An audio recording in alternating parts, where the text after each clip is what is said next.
കോൺഗ്രസിന്റെ നേതൃത്വത്തിൽ രാജ്യത്ത് കലാപം അഴിച്ചുവിടാൻ ശ്രമിക്കുകയാണെന്ന് ബി.ജെ.പി. രാഹുൽ ഗാന്ധിയുടെ നേതൃത്വത്തിൽ ബി.ജെ.പി. എംപിമാരെ മർദ്ദിക്കാൻ ശ്രമിച്ചെന്നാരോപിച്ച് യുവമോർച്ച കൊല്ലം ജില്ലാ കമ്മിറ്റി പ്രതിഷേധം സംഘടിപ്പിച്ചു. സമരാനുകൂലികൾ രാഹുൽ ഗാന്ധിയുടെ കോലം കത്തിച്ചു.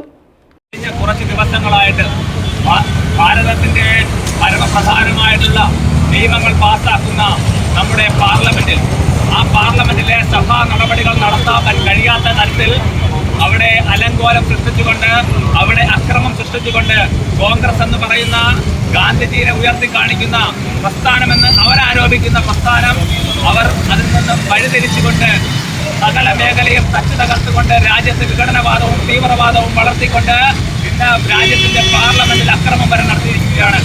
പ്രിയമുള്ളവരെ, നമ്മൾ മനസ്സിലാക്കണം, കോൺഗ്രസ് ഭരിച്ച സമയത്ത് ഇന്ത്യയുടെ പ്രധാനപ്പെട്ട ഒരു നേതാവ് എന്നറിയപ്പെടുന്ന അംബേദ്കർ എന്ന് പറയുന്ന മഹാപുരുഷനെ ഒരിക്കൽ പോലും ഉയർത്തി കാണിക്കുവാനോ, ഒരിക്കൽ പോലും അദ്ദേഹത്തിനെ മുൻപിൽ നിർത്തി നയിക്കുവാനോ കോൺഗ്രസ് മുന്നോട്ട് വന്നിട്ടില്ല. വൈസ് പ്രസിഡന്റ് ശരത് മാമ്പുഴയുടെ നേതൃത്വത്തിലായിരുന്നു കോൺഗ്രസിനെതിരെ സമരവും രാഹുൽ ഗാന്ധിയുടെ കോലം കത്തിക്കലും നടത്തിയത്.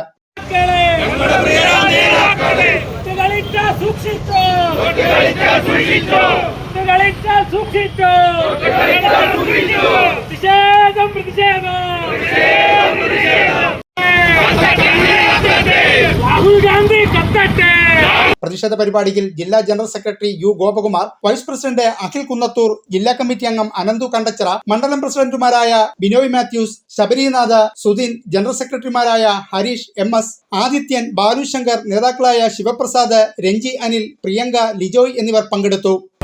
വളരെ മോശമായ രീതിയിൽ അപമാനിച്ച ഒരു കോൺഗ്രസ് ഇന്ന് അദ്ദേഹത്തിന്റെ ഫോട്ടോയും പിടിച്ചുകൊണ്ട് പാർലമെന്റിൽ ഇറങ്ങിയേറിയ വളരെ നാടകീയമായ രംഗങ്ങൾ നമ്മൾ ഇന്ന് കണ്ടതാണ്. നമ്മൾ മനസ്സിലാക്കേണ്ടത്, കേവലം വോട്ട് ബാങ്ക് രാഷ്ട്രീയത്തിന് വേണ്ടി തന്നെ സ്വന്തം നിലപാട് മാറ്റി തന്നെ എല്ലാ ദിവസവും എല്ലാ നിമിഷവും തന്നെ ഓരോരോ നിലപാടിൽ മുന്നോട്ട് പോകുന്ന കോൺഗ്രസിനെയാണ് നമ്മളിന്ന് കാണാൻ സാധിക്കുന്നത്. ന്യൂസ് ബ്യൂറോ, കൊല്ലം.